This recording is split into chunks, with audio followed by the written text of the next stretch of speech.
All right, Stephen A. not here today, but he is watching. This is what he tweeted.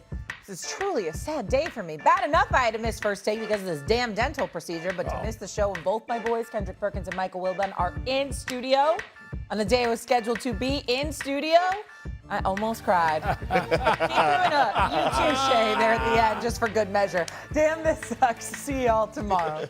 So we hope that he is off to a speedy recovery. Feel better. Yeah. Dental surgery. Yeah, dental. He's had a few. Hope it's not a root canal. Yeah, me too. Hopefully he'll be back tomorrow and he's resting and feeling better. I'm keeping these dudes in check, though. Don't you worry. Absolutely. As always. All right, back to the NBA. Frustrating loss last night for the Knicks as they faced the Atlanta Hawks. They led by 12 entering the fourth quarter. Before the loss, New York's offense dried up in the fourth, scoring only 15 points, with 10 of those coming from Jalen Brunson. Meanwhile, the Timberwolves came back from being down 19 in the first to even the series with the Nuggets at 1 game apiece. Nikola Jokic and Jamal Murray combined to shoot 2 for 12 in the fourth quarter in the loss. And so now we have 2 Game 2 losses. Which was more detrimental to the series? Was it the Knicks or was it the Nuggets? Wilbon. We've seen the Minnesota Timberwolves beat the Denver Nuggets in a playoff series. This happened a couple of years ago. Weren't they defending champs when that happened? We've seen Minnesota do this, so we know it's doable. With essentially, yes, there's some cast members who have changed, but essentially the same nucleus. I don't believe, and I picked Atlanta to win Game 2. I wasn't picking Atlanta, and I'm not picking them to win the series. I don't see the Knicks, Perk, losing that series. I see them making the adjustments they have to make, as we talked about, getting Karl Anthony Towns as involved as he was in the first half, Shay, maybe playing both those bigs since Mitchell Robinson was so good early in the game and they didn't go back to him. They can make those adjustments. Help Jalen Brunson so he's not on an island defensively. Yep. Those are all doable things, and I see the Knicks doing them and getting at least one of those games back in Atlanta. I picked Denver at the beginning of the season to win the NBA championship. Not OKC and not in a repeat and not San Antonio. I think that was going to happen. Denver was going to get back there. They have not been that team so far. And Minnesota can beat them. I think the Nuggets are in a little bit more trouble than the Knicks are, Shay. Okay, so more detrimental than Nuggets for him. Go so ahead. we had a conversation last week on this show addressing James Dolan comments. James Dolan comments basically, you know, is to the finals, championship, or we go ruffle some feathers. Right. The Knicks are on the clock, right? It's not just about this series, which I believe that they're going to get through. It's not what they did, it's how they did it and how they're looking. I expect the Knicks to come out looking like OKC, Boston, and the Spurs, at least defensively. If you're a legit title contender and you're coming out, you want to prove to the world that you really want that smoke and you got it on your mind, then you're locked in defensively. It's starting with Jalen Brunson. Teams not just going out there and guys are not going out there licking their chops and telling you about it post-game that I want you, picking on you, and having big-time moments in Madison Square Garden. This has been a problem all season long. Identity crisis. Can Mike Brown get Karl Anthony Towns involved? Can they defense stay consistent against great and good teams? The answer has been hell no. It's questions now, and you walk around the city, and guess what people are saying?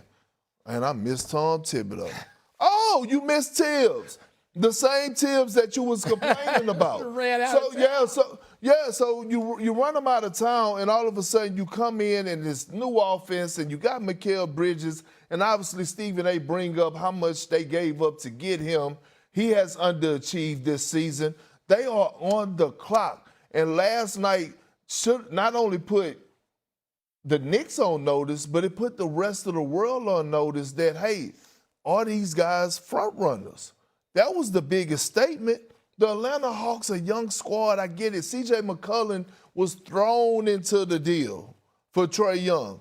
All of a sudden, he's looking like the best player on the damn floor. Not looking like he was. He was. And I love C.J. Yeah. But then again, you ask yourself, you have OG, You have Mikal Bridges.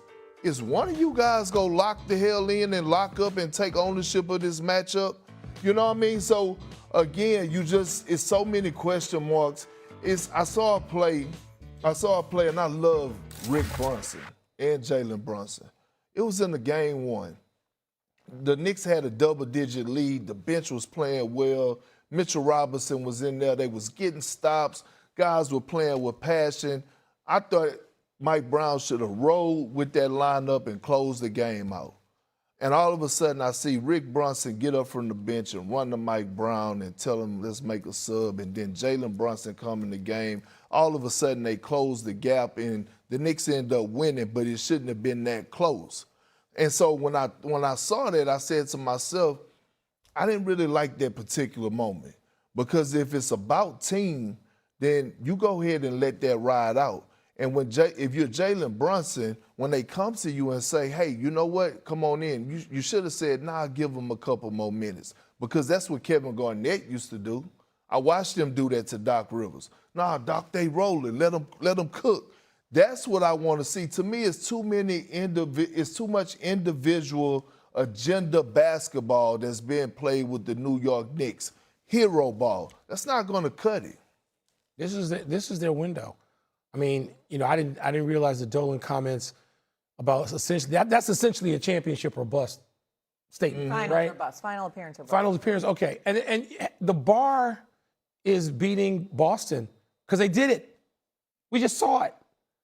Can they do that again? And the Celtics look like, Perk, they got vengeance in mind. You see them, huh? Okay, yes, we are ready for all of this, at least the way they looked. And granted, the Sixers, probably couldn't even beat Atlanta in a series right now, the way they're going. So some of this has to play out. But it's a curious thing. Like you, I think the Knicks will figure this out and win this series, and whether it's 6 or 7 games.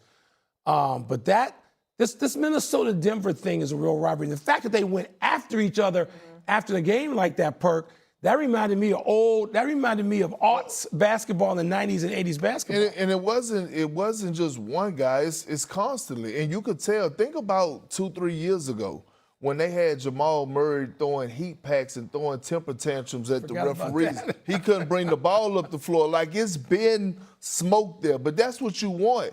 And they're not shying away from it. And again, going back to that series, I had Minnesota picked to win. I got Minnesota picked to win this series in 6, but we gotta start holding Jokic accountable defensively. Yeah. It was horrible what he displayed last night. They was getting bombed. You could tell he was the focal point of the game plan.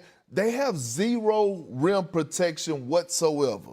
And they got to figure that out, because they're going to continue to put him in action. But listen, this series is going to be a brawl for it all. The one thing I will not do is count Jokic out to get his numbers, because you still will look up and he's still going to have a 25 to 30-point triple-double. I appreciate it, man. He's not afraid. He's like yelling at him in his face. He doesn't care. Speaking of in your face, let's get to a quick take here. The Cavs have an interesting situation going on here. The don't blink cam. They blow a leaf blower in fans' faces. It's a competition. How long can you last without blinking with a leaf blower in your face? What is going on? Who thought of this? You know what's crazy?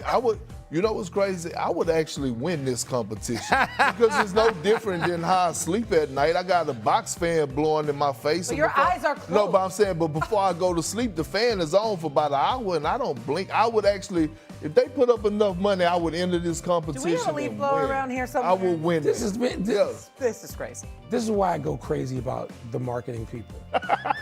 You pay somebody to come up with this. Either this is just the biggest waste of time ever, or it's brilliant. It's one extreme or the other. I don't know which it is.